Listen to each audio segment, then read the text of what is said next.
Oh, come on, we're going to be living longer. Good evening. I want to thank everyone at Laird Norton Tyee for inviting me, and for all of you for spending your evening for an hour or so with me to talk about, essentially, life tomorrow.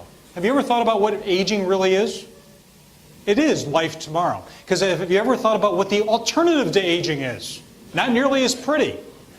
So I don't want this to be, shall we say, death by PowerPoint, as they say in the trade, but rather a discussion. Now, by the way, you see, one of my students took a perfectly good piece of art, and for $75, we were given rights, shall we say, change it around. I'm particularly fond of this photo because I don't like to be the only one in the room that has the same haircut, but I see a number of the people here in the front row go to the same barber shop I do, so I won't have that trouble. Yeah, so I want to talk about aging, as Casey was laying out and Bob was discussing, but really, I want to ask you, I want to challenge you to think about casting a new vision of what life tomorrow aging is going to be.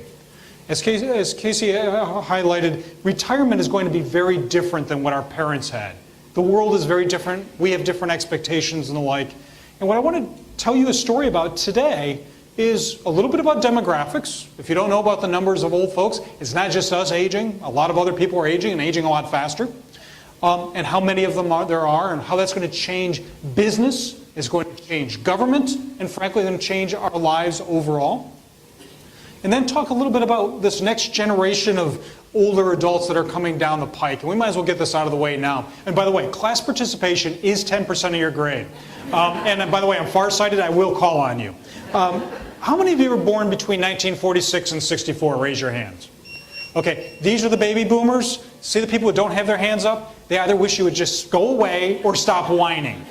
And so we're going to talk about that next generation and how hopefully their legacy